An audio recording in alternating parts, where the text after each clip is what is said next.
Yeah, it is the Wednesday edition of Mr. Irrelevant live on Facebook, Twitter, YouTube, and in your ear holes on the podcast feed. I don't know if I like that. I don't think I'll ever say that one again. How you doing, everybody? I'm Alex Strouf from the Everlight Solar Studio, downtown Madison.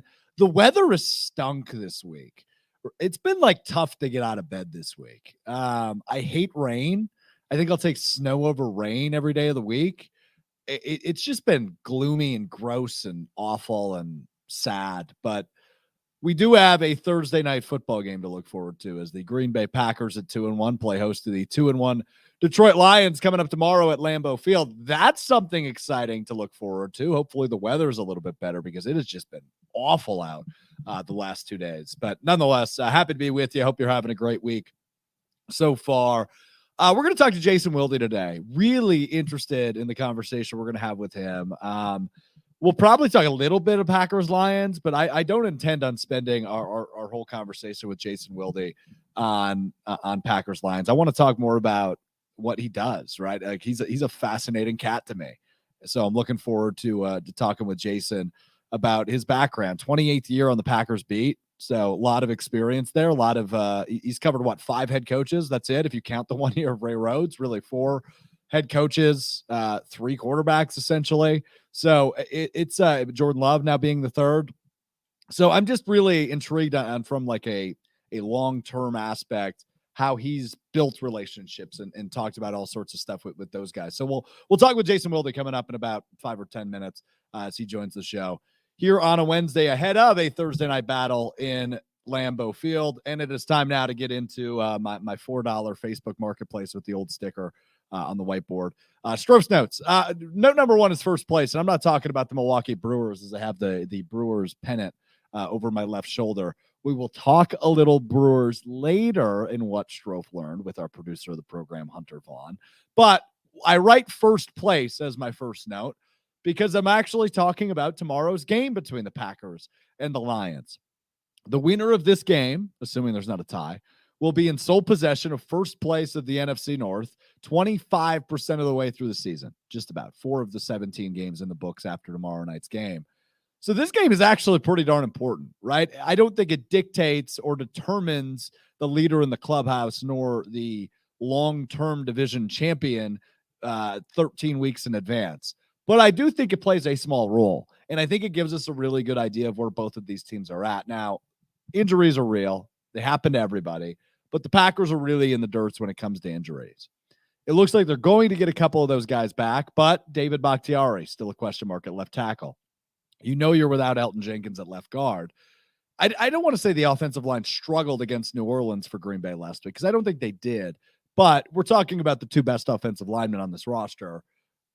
Possibly, we know one of them is for sure. It's to be determined with David Bakhtiari, but possibly missing a first place NFC North game in week number 4. It's a little scary, but that brings us to note number 2 in terms of injuries, in the conversation of injuries, in the realm of injuries.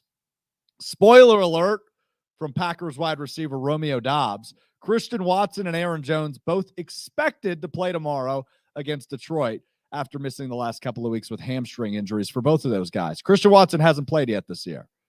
Aaron Jones, injured in week 1, hasn't played in the last 2 weeks.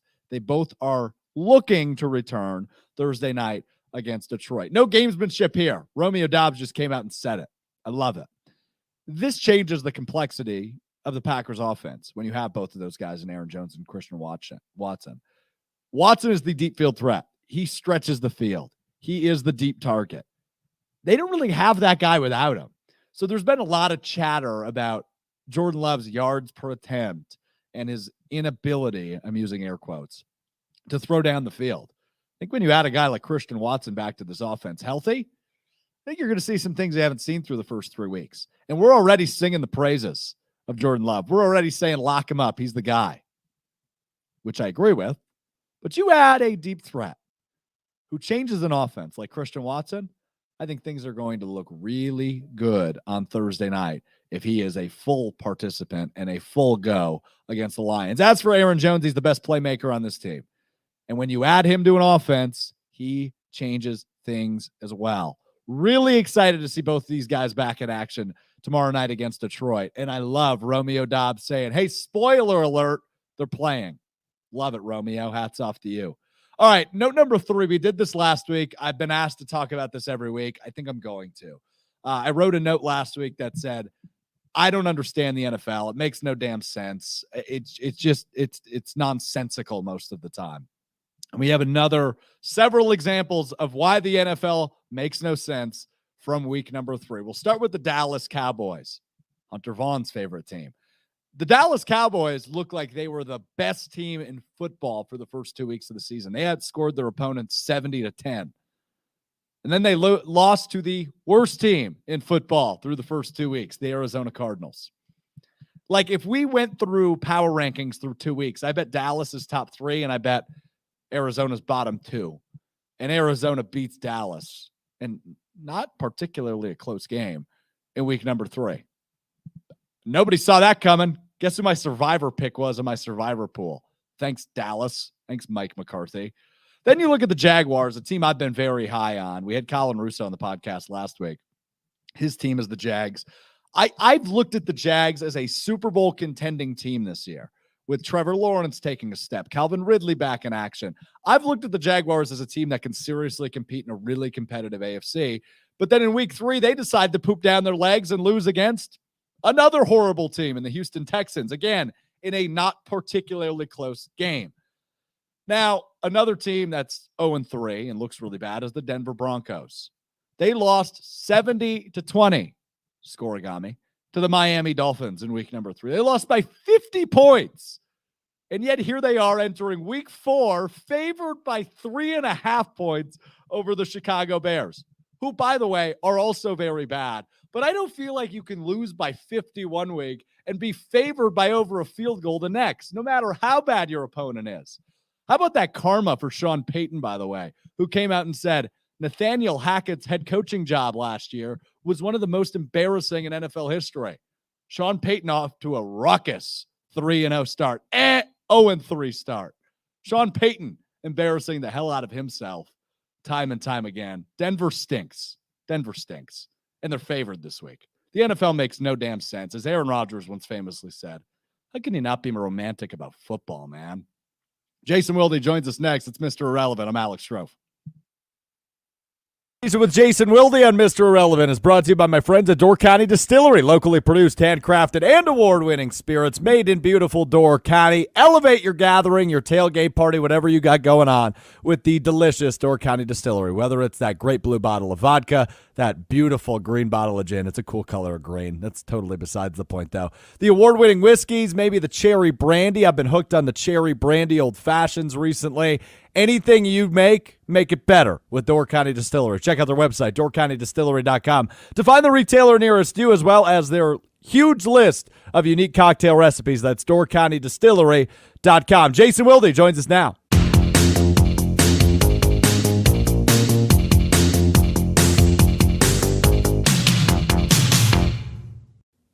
All right, our buddy Jason Wilde joins us now on Mr. Irrelevant. He's a 3-time Wisconsin Sports Writer of the Year, brilliant radio host, and he signed up for the software we use as Alex Strouf's #1 fan, which might be his most important accomplishment. Jason, thanks so much for taking the time, buddy. How are you? Yeah, as your #1 fan, other than your parents, obviously, there was no way I was going to say no. But what exactly did I agree to here? What is this? This is a podcast / digital show, I believe is how it's defined. So okay. So we're pre-recording. We're talking Tuesday afternoon. This will be live on social media on Wednesday afternoon, and then posted in a podcast form as well. So I can't wait to listen to myself. Sounds great. Do you do that? Like, do you listen back to, because you've been doing radio a long time. Do you ever go back, whether you think it's a crappy segment or a great segment, and listen back to yourself? No, I don't. I don't like listening to myself. I just don't. I've been doing it for so long. When I have to like transcribe interviews and stuff, I just don't enjoy that. Believe me, I'm a show is poor. I don't need to relive it. I do go back and listen to interviews we do, So on my to-do list, in fact, since we're talking on Tuesday for publication on Wednesday, we had Joe Thomas on, and him talking about his struggles with his knee late in his career and applying that to what David Bakhtiari is going through was the most insightful I've heard anyone be about David Bakhtiari's situation. So when you're done listening to us on this Mr. Irrelevant podcast, make sure you move over and listen to what Joe Thomas said. Yeah, I didn't get the chance to hear that today, so I am going to go back and listen because he's so damn good at everything he does. And let's jump right into that. We'll get back to you because I love talking about you, and I know you hate it, so we'll get back to you in a little bit. But this David Bakhtiari situation is so weird. I mean, we talked about it on Sunday morning when the inactive list came out ahead of that game against New Orleans. But I told you Sunday, I'll say it again now, and I'll get your take on it. But I just think that's life with David Bakhtiari now, right? Like I don't view Atlanta as a protest to the turf. I think he just hadn't played a football game in 8 months. His knee's messed up, and he's having issues getting back to full health. And now maybe the way the schedule works out over the next 3 or so weeks, obviously with the long break between the Thursday and then Monday night game next week and then the bye week, maybe they're just trying to see if he can slowly work back into, okay, week after week he can play again. But it's really strange to me. Yeah, and really bad for a team that could certainly use his expertise, right? Yeah. Especially this week. Now, I do think you're onto something. I do think that this decision was made, at least in part, to give him the best chance to be able to play this game. Because Aiden Hutchinson is a stud, right? And he wrecks games the same way that Rashawn Gary does. And so you do not want, no matter how confident you are in Zach Tom, who's on the injury report himself, by the way, or Yosh Nijman or Rasheed Walker, who started at left tackle the last 2 weeks, you'd rather have David Bakhtiari if you can have him. And you're right about the schedule, too. Thursday to Monday is a great recovery period, and then Monday with a bye week, and then the next week to play, I think Denver is where they're at after the bye. Yep. That would certainly be beneficial too. Again, not to keep promoting Joe Thomas, but he's way smarter than and more insightful than I am. And he told a great story about the one season he was dealing with his knee, where he felt great in the opener, like really good, and then by late in that opening game, it was starting to really bother him, and then it was a slog to get ready for the following Sunday. He said that year he practiced 3 times. Wow. Once in training camp and twice during the season at some point. That's it. And David Bakhtiari may practice less now that the season has started. He did practice a little more than that in training camp. But, you've got to use the walkthroughs and the jog throughs as your practices. But, if he's able to go on Thursday night, I think that would be huge. As we're taping this, we just got done in the locker room, and Christian Watson and Romeo Doubs had basically let the cat out of the bag that both Aaron Jones and Watson are planning on playing in this game. So that would be huge for them as well. We don't know what Zach Tom's status is as we're recording this, but yeah, this is an all hands on deck game. I know there are doubters about this Lions team that are skeptical of just how good they are because they are the Detroit Lions after all. But man, they are physical. They are tough. They've got a really good defense. They shut down the running game of Atlanta that the Packers certainly weren't capable of doing.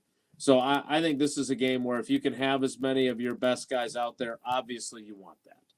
Yeah, I'm totally with you, and it's a fun one, right? I mean, the stakes are actually high for this being a Week 4 matchup, right? You're about 25% of the way through the season. Winners in first place of the NFC North, which I think we've agreed for the last 6 months, Jason, is not a very good division. I think the Packers are better than both you and I expected, at least through 3 weeks. And Detroit, they're Detroit, right? They're the Lions. I think they're kind of what we expected. So the implications are actually pretty high for a Week 4 Thursday night game, which I don't know I would have expected a month ago. Yeah, and that's because, the Bears are terrible. I don't want to discredit the Packers win there because I, for one, didn't realize just how terrible they were going into that game, right? Like, yeah, I was on with you guys. I picked the Bears to win. I thought they were trending in the right direction. Then after that, their entire universe has imploded. So, yeah, poor Jim Rutledge was ready to give up his fandom until I reminded him how much he loves those lovable losers that are the Chicago Bears. But look, I thought coming back from down 17-0 when you played like garbage the first three quarters was enormous. And that means, as you know, to keep quoting all the people that I think are smarter than me, you know, Rob Domofsky made a really good observation with Tausch and me that by winning that game, it eliminates the danger of being 1-3 after this game. And to me, there's a huge mental boost, even if you don't win. And again, I'm not saying that the Packers can't win at home against the Detroit Lions. The Detroit Lions aren't at a point where you can say they're that good that you can't see them losing this game. But even if you do lose this game, you're still at 500, which I think is pretty good through 4 games, especially as someone who appears to have erroneously picked them to only win 6 games this season. Yeah. It's just Jordan Love is much better than I expected. The Vikings are so much worse than I expected at 0-3, but I knew this division was going to be a train wreck. I think you and I agreed when we did our State of the Packers show way back in July. Like, this could have been the NFC South of a year ago, right? A team wins 8 games and sneaks in, and that might still be the case, depending on what happens with Detroit and how healthy Green Bay is. But it is a wacky, wacky division. And to go back to your comment on Jim Rutledge, I had him on the podcast on Monday, and we had a very similar conversation to the one you and him did, right? He told me he was giving up. He was going to be, at best case scenario, I believe he said he would be polyamorous with the Chiefs and the Bears. And he kept telling me he was over it, but I could tell he wasn't over it. It was a very strange time in the life of Jim Rutledge. He's a weird dude, but Monday's conversation, I was a little bit worried about him. It seems like you were as well. I'm glad I could be there for him. That's really all I can say. And to your point about the Vikings, you're right about that too. And I remember telling you this. They were 11-0 last season in one-score games, right? They're 0-3 this year, and they're 0-3 in games decided by one score. So that is if that is the definition of regression to the mean. And they also seem to be like trying to rebuild after a 13-4 season, which was also strange. So I'm not sure what they are. The Packers have them coming up in a couple of weeks. I believe here first, and then on New Year's Eve in Minneapolis. Again, really interesting game and really interesting division because of the shortcomings of all these teams, including the Packers. Totally. You have such a unique perspective, Jason. You've been on the beat, what, 25, 26 years? This is Packers season number 28. 28. I undershot it. So I was as young as you were when I started. How old are you? 24? I was 24. Yeah. Okay. Yeah. I mean, that's wild. So what's the math on that? That makes you 52 years old? I'm 51. I'm in my 28th season. Yes. 52 is right around the corner. Happy birthday. So I'm old enough to be your dad. You are my father's age. Yeah. He's 53. And I like your dad. So, and if he's watching, if I could drop your name, if I ever get pulled over for speeding, I'd appreciate it. I've done it, Jason. It works wonders. Anyway, so in your perspective, because you're so well connected, and you were just talking about how you're in the locker room, you're talking to these guys every week. What is the biggest change from Aaron Rodgers to Jordan Love? Like, is it a mindset? What is it in your perspective? So I think there's a couple of things. I think one, and I can tell you because of that perspective that I saw it in 2008 too, right? Like, Tausch was one of the older guys. He was going into his 9th season when Rodgers took over. He certainly had a connection with Brett Favre, having played with him as long as he did. And there were a lot of other guys like that too. I would say Donald Driver was probably the one who was the most cautious or anxious about Rodgers taking over. But there were a bunch of young guys that had no connection to Favre. I know Tausch had a couple of line mates, Darren College, Tony Mall, Jason Spitz. Those were all young guys, and they really didn't gel. I remember Darren College talking about how much closer of friends he was and how much more relatable Rodgers was to him back then in 08, right? I think that's the case here. There's a bunch of young guys in this locker room, even more because of the way they've gone into this rebuilding on the fly mode that they're in.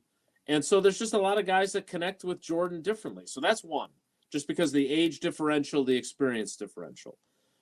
Now, the other part of it, and I like one of the people whose videos I like to watch because they seem to pop up in my streams a lot. I don't know what the algorithm is, but there's a lot of times when Kobe Bryant talked after his playing career was over, and I thought he said some really interesting things.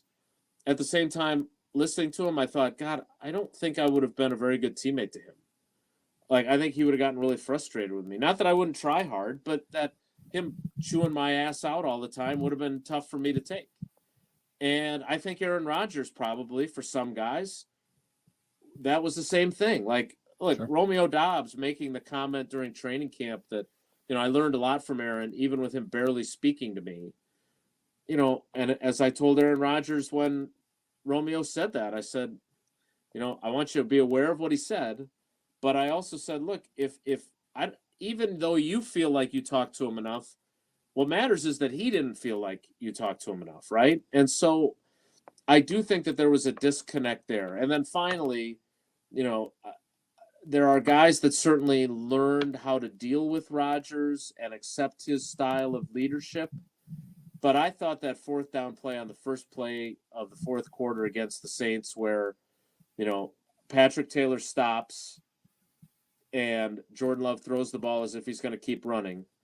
Now, no one is willing to give a straight answer on what exactly is supposed to happen. I personally looked at it as I thought both of them could argue that they did the right thing because it was 4th and 2.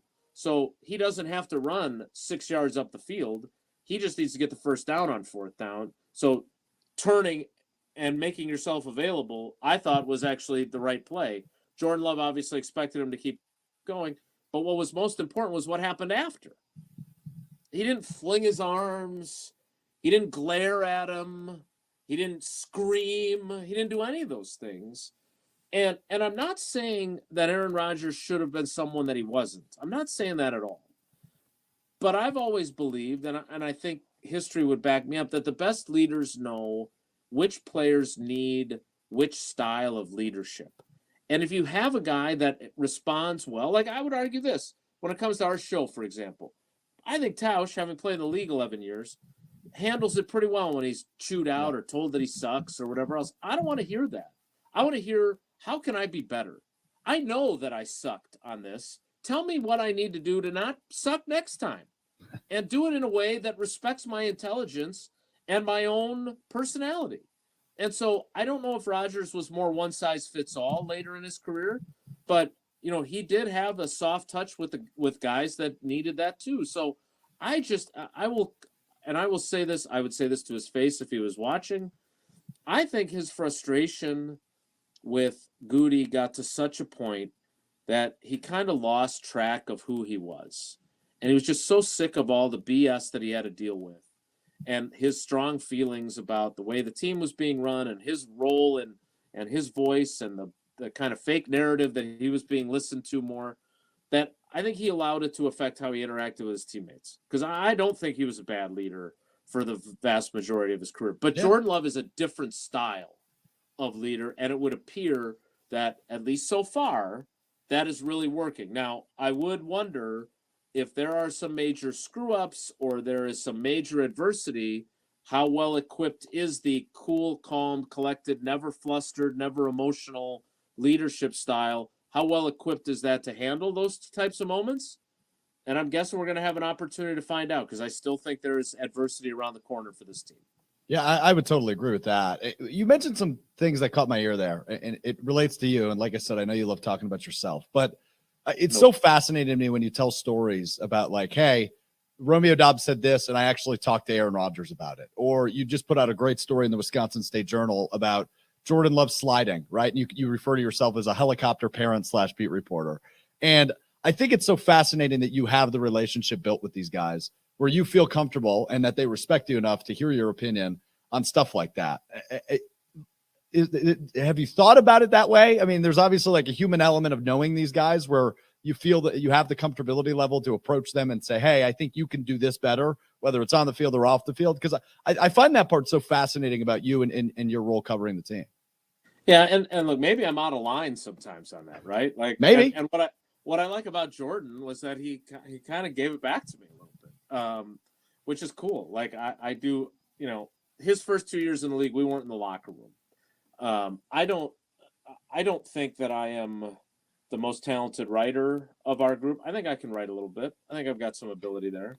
I don't think I'm the best radio host. I think I do a good job of making sure that the star is the star, and his name is Mark Tauscher. He knows way more. He's forgotten more about football than I know. I think I have a realistic understanding of who I am and what my role is. But I do think the one thing that I take pride in is my ability to build relationships. And whether that's with players or coaches or teammates or competitors or whatever else, there's times when I'm a knob too, and I screw up, no doubt about it. Like again, my understanding is there's one guy that pulled off being perfect all the time, and I ain't him. But I do think that there is a value, and this is why I think the locker room access is so important, and why I was nervous about the possibility of COVID wiping us out of the locker room permanently. Is that and it's a stupid little thing, but I've always done this, and I don't know, and it's sincere. It's not a means to an end. But no matter who the guy is, if they cross my face when I'm standing in the locker room, I ask them how they're doing. And my recommendation, and I don't want to turn this into a journalism symposium, but like, I do think you need to care about these guys as people, and I think I learned that in a very early in my career, whether it was Tausch, who I was essentially his unofficial biographer, or Dorsey Levens or whatever else. I there was a connection there, and that didn't mean that if you am I allowed to swear on podcasts? What's the Go rule? for it. Like if you played like shit, I wasn't going to say that you played great. Like I just think that that's wrong. There were people that certainly thought that I treated Rodgers with kid gloves. I would disagree, but I'm not going to change their mind. There was just very rare times when Aaron Rodgers played like shit. Yeah. There were times in playoff games where he didn't play well enough, and I think I said that. And I've told the story before about the first time we did our version of Tuesdays with Aaron, that he sat down a couple seats down from me here in my office and said, "I know your journalism ethics matter to you. I know you didn't want to do this. You ask me whatever you want. I don't need your questions in advance. I can handle whatever you ask." And I always respected the hell out of him for that, because sometimes I did have to ask him some difficult questions. But back to my bigger point, and that is, I do think relationships matter, and it doesn't mean that you're not fair and accurate in how you depict how a player played. It's that you let them know that it is not just transactional. Like, I'm here to get quotes for my story. Give them to me. Okay, our transaction is done. I'm going to go to my next vendor to get more quotes. I'll give you an example from today. I was talking with Keyshawn Nixon, and I had asked Rich Bisaccia on Monday what it's like to coach Keyshawn. And he gave this great answer, because they've been together. They were together with the Raiders. They're together here. And he gave this great answer about how here Keyshawn gets to be himself, and that he's accepted and appreciated for who he is. And so I screenshotted my transcript of the question and answer, and I handed him my phone. I said, "I want you to read this. I want to talk about it." Now, I don't know. I thought that was the right way to go about it. So he read it. He got a big smile on his face, and then we talked about it. And, his mom battled breast cancer a couple of years ago. Well, my wife did. Paula did. Right. And so we were able to talk about how, for me, coming to work at times was a respite where I didn't have to, or I had a little bit of time not to think and worry about her. Right. And then once I got my story filed, or once I got off the air, then I was back to worrying about her. Right. And I think for him, it was the same thing with football. And so you're able to connect on that sort of thing. So again, I don't pretend to have all the things figured out. Rob Domofsky is 10 times the reporter I am. Bill Huber knows the game better than I do. Matt Steinman's a better writer than me. But I do think that there's a value in relationships, and I try to build them while also being ethical in my journalism. It's a really good answer, Jason. That was really good. I think you're so hard on yourself. It's funny. Like, you've done this at such a high level for 28 years, right? I mean, clearly you're doing something right. And it's probably not just the relationship aspect of it.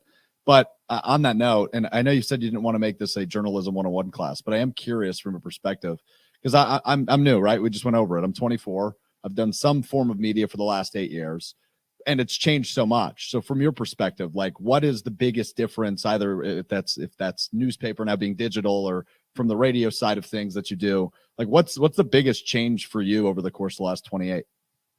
Well, first of all, it was nice of you to say. I would also quote Joe Thomas a little bit in that, Joe Thomas is a Pro Football Hall of Famer. He is one of the greatest players and dudes I've ever gotten to write about and cover. And yet it resonates with me when he said that he had imposter syndrome throughout his career. Like, people were going to discover that he wasn't really that good.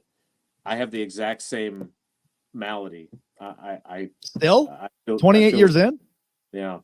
Really? And I meant what I said about, now those three guys are three of my closest friends on the beat, along with Wes Hodkowitz. But I mean what I say. Like, those guys are all awesome in their own way. As far as your question about journalism, look, I've had some other opportunities. We obviously did our own website, espnwisconsin.com, from 2009 through 2015. I then spent a year at ESPN.com working directly with Rob, which was great because he's so talented. It was really cool to be kind of working in concert with him. And then I had a real legit year of 2019 at The Athletic. And then 2021 and 22, I wrote a lot less. But I got to work alongside Matt Steinman, who's really talented too, right? And so then now I'm back at the State Journal, and I've been writing for them since 2016. So I went 1996 through 2009 at the State Journal, and now 16 on. And, I turned down some other full-time opportunities, in part because I want to help save newspapers. I think they're important. I think the biggest change for me is just seeing how we used to, newspapers and by extension talk radio, because I love what I do on that aspect of it. I've done this part, the writing part, longer, but I am now, a radio guy first, and then the writing is second. My first responsibility is to ESPN Wisconsin, and I think I've improved a lot there. But I do care about journalism and newspapers, and whether you're on the radio and you're doing your job of being the person who sends to, it's not just hot takes on the radio for me, which I've seen a lot of, and I'm really lucky. Craig Karmazin and Evan Cohen and Tommy Olson, and I get to be me, which is not the most exciting person on radio for sure. But to me, the most important thing is I want to help direct the conversation as opposed to reacting to what people are always talking about. Like, I want to help fans say, maybe this is what I should be talking about instead of this clickbaity type thing. So I think that's been a really big transition and really hard for me. Also, I'm a storyteller. Mm-hmm. Like, whether it's on the air or in the written word. And I really like telling guys stories. And with the trend toward sports betting being legalized, one of the things that people care much more about than Keyshawn Nixon's story about his mom's breast cancer is, how's he going to help me win my bet? And that ain't my lane. Yeah. And so I hope that I still get to do the job the way I believe it should be done, the way Tom Mulhern and Tom Oates and Kent Youngblood all taught me how to do this job. I hope I get to keep doing it. I would like to do it for another at least 22 years. I would like to get to 50 years covering this team, which would make me, as you pointed out, 73 or 74 by the time I'm done. But the best advice I've ever gotten, and I'll be honest, plenty of people when I was starting out doing this, and this is why I made sure I didn't do this with you, because I knew how passionate you were about wanting to do this and how long you've been working at it, and Stevens Point and apparently Denmark, I'm learning now. Yeah, that's where I started writing for the Denmark News when I was 15. I was their only sports writer for 3 years. So yeah. Yeah, I learned about your roots from the UW Oshkosh women's basketball team. But like I had the sports editor of the Milwaukee Sentinel when I was writing a paper in my junior year English class. And then I had Dale Hoffman, who's one of the greatest columnists in Wisconsin sports writing history, from the Sentinel and then the Journal Sentinel. And they both kind of tried to discourage me to not do this. Like, don't get into this business. And I just love what I do. Like, yeah, there's days when it feels like work, but like, I was at Sydney's soccer game the other day, and one of the other dads asked, Jason, we've got kind of a new team, right? There's been kids that have come from different levels, and the dad, Jason, what do you do for a living again? And I got to say, I cover the Packers. That's pretty cool. And so when people, like, I get a lot of people that say, oh, I'm sure you don't want to talk about the Packers when we're in a social setting. And what I want to say is, I've got a job that you want to talk to me about. I owe it to you to be willing to talk about it. Like, my dad worked in a factory for 40 years. Nobody wanted to talk to him about what he did at work. If you want to talk to me about what I did at work, I owe it to you to be willing to do that. And by the way, it's not that big of an ask. I don't pretend to know everything about anything, frankly, but I do know that people really care deeply about this team. Some of them, perhaps to an unhealthy degree. Also, some of them, perhaps because they don't have a direct line to the head coach or the quarterback, they tend to take their frustrations out on those of us that are a little more accessible. I don't enjoy that part of the job. I do let social media get to me more. I want to thank Elon Musk for putting TweetDeck behind a paywall, because it has been very freeing for me. I spend a lot less time looking at mentions and a lot less time on Twitter. So thank you, Elon. I appreciate you.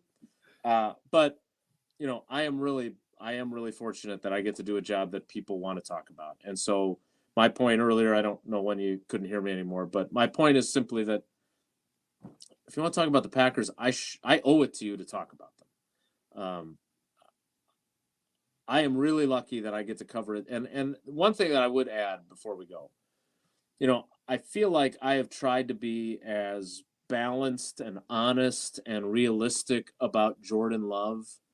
And I've been very frustrated with the way the narrative has been spun, that if you aren't like leading the parade and riding the bandwagon, hanging off the edge, screaming, "Woo-hoo, Jordan!" that in some way you hate him or you're cheering against him. Yeah. And again, I can't be more clear about this. Like, I really like him. And Tausch gives me a hard time. He says, you say that all the time. Because I want people to understand I'm definitely not rooting against him. And while it's not my job to root for the home team, I've gotten to cover a team that's been relevant the entire time I've been on the beat. Entire time. Now, there's been a couple of down years, which were certainly interesting and different, right? Tausch's greatest 4-12 team in NFL history in 2005. Those were different years. And I said going in that this was the most excited and intrigued and fascinated and curious that I had been about any season I've covered, because I didn't know what the hell was going to happen. And when I said that I thought they were going to go 6-11, I didn't think Jordan Love was going to play this well this early.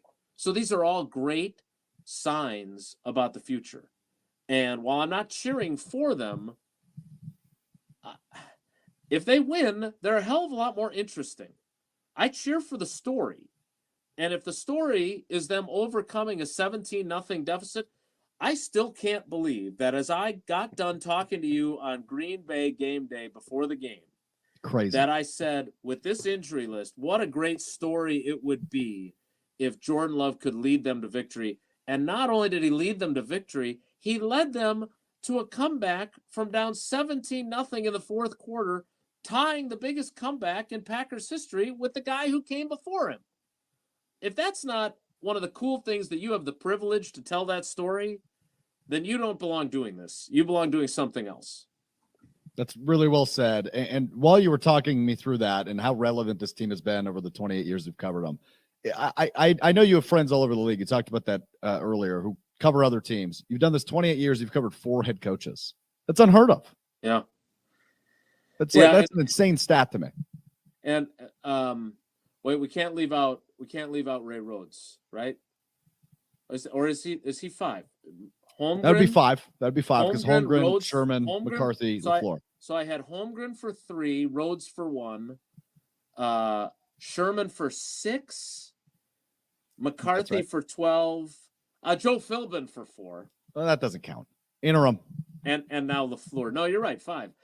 And what's interesting about that is that's another whole that we don't have time to get into. But that's another whole dynamic. Like, there are times when you have to ask questions that piss off the coach. Yeah. And I've certainly asked those. And I know I get a hard time for my long-winded questions, but the reason they are the way they are is because I do want it to be a conversation, and I want them to not be confused as to what I'm looking for. I want them to understand why I'm asking the question, and that way they have a better chance of answering it in a way that sounds good, 1, but 2 is what they want to say, and to say it in a way that makes sense. And so for me, I've had some great relationships with coaches. I stay in touch with Mike Holmgren. I was scared to death of him. He intimidated the hell out of me. Ray Rhodes once held me captive in his office for 2.5 hours, talking about everything from his wife spending too much money to Darren Sharper being soft as a safety. Mike Sherman was kind of like a second dad to me. He was great. It was at a time in my life that I really appreciated that. I still asked him the tough questions that needed to be asked. And then Mike McCarthy and I know Rob Domofsky has a similar relationship. Like, he and I still stay in touch. Like, I get together with him before he heads back to Dallas. And one thing that I really liked about him was that, going back to what we were talking about early on, I love the fact that he actually cared about you as a person. The first person that I heard from outside of our immediate friendship group after Paula's diagnosis was Mike McCarthy. Wow. And the next day there were flowers at our doorstep from him. So yes, did he sometimes mismanage the clock? Would you have liked to have seen him win another title? Absolutely. But I'll put him up against anybody as a human being. Yeah. That's awesome, man. We could do this for 2 more hours. I could sit here and listen to the stories, and we'll have to do it again sometime. We'll catch up more. We'll talk more actual X's and O's tomorrow on the Green Bay Game Day pregame show, which you can hear on 620 WTMJ in ESPN Wisconsin. This is the last question I ask everybody when they come on Mr. Irrelevant, Jason. It's both lazy and brilliant, in my opinion. Who would you like to see come on this program? The only asterisk is you have to help me with making the connection. Ooh. Well, I'm not going to say Aaron Rodgers because he's agreed to be on our show repeatedly, and then something comes up, and so I do miss talking to that guy. I do, despite whatever frustrations and foibles he may have. I'll tell you one of the people that I would love for you to have, and I would be. I don't know how effectively I can shepherd you toward this, but having been around this guy and having a deep affinity for him myself, the one guy that does not, in my opinion, talk enough about himself and share his wisdom often enough is Dick Bennett. I've talked to Mike Kelly about this a bunch. Like, he, in my opinion, he is our John Wooden. Yeah. Except he didn't cheat like John Wooden apparently did. But he has so much wisdom, and yet he is so humble about it that, like, when Pete Doherty from the Green Bay Press-Gazette has tried too, like, I really believe that he all of his wisdom needs to be compiled in one location. We would all be better for it. And I will, he may be willing to talk to you. He doesn't know who the heck you are, so maybe you could trick him into sharing a bunch of his wisdom. So we'll get the ball rolling on that. We'll just tell him he's talking to me, and then all of a sudden we'll have you connected as well, so you can make him cry or something. I like that idea. I'll just sneak in. Yeah, that sounds like a good plan. I love it. You're the best, Jason. We'll do this again soon. Really appreciate you taking some time, bro. Happy to be Mr. Irrelevant on Mr. Irrelevant. No, you were the relevant one. That's me. That's my title. I get to keep that one. I don't know about that. All right, buddy. Happy to do it. Thanks for having me. Thanks again to Jason Wilde for joining us. We'll wrap up Mr. Irrelevant coming up next. But if you want to hear more from Mr. Wilde, and me. Join us for the Green Bay Game Day pregame show coming up tomorrow ahead of the Thursday night battle between Green Bay and Detroit on 94.5 ESPN Milwaukee, beginning at 4 o'clock, or on 100.5 ESPN Madison beginning at 6 o'clock as we lead you up to kickoff ahead of Detroit and Green Bay. Winner is in a sole possession of first place in the NFC North. Big one coming up tomorrow at Lambeau Field in Green Bay. You can join us beginning at 4 on ESPN Milwaukee tomorrow for Green Bay Game Day. I'll be joined by Kyle Wallace and Tori Lowe throughout. We'll also hear from former Packers offensive lineman Brian Bulaga. We'll drop by. Sports Center anchor John Anderson will join us as well during the 5 o'clock hour. Going to be a fun show. Hang with us. It's Green Bay Game Day beginning at 4 o'clock tomorrow.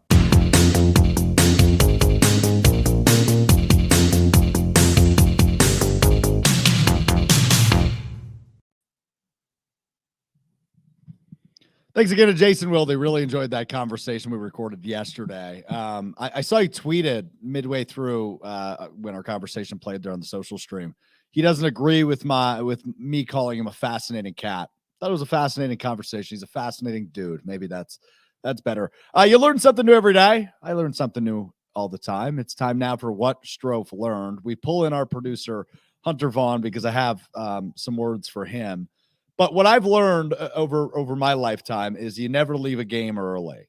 So 2 years ago, I was at a Brewers game, and the Brewers were down 3 runs in the ninth inning. So I said, all right, we'll beat the traffic. If anything crazy happens, we'll listen to Bob Uecker on 620 WTMJ in the car. I get to the car. I turn on 620 WTMJ. The very first pitch I hear, Daniel Vogelbach, Brewers legend, hits a grand slam to walk off the game.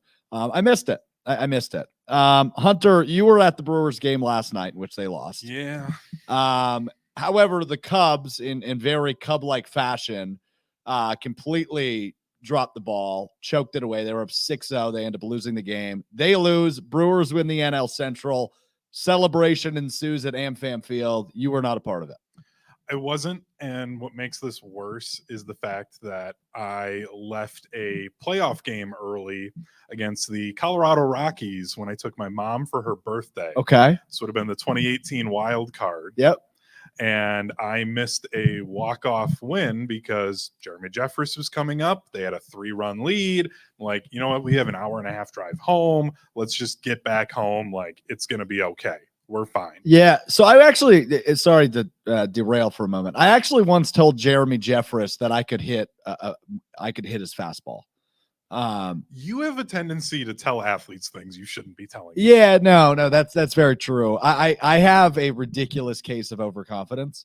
Now I was get you hurt is what it is. Yeah, that's true. But so you've learned your lesson on this already, yet you did it again last night.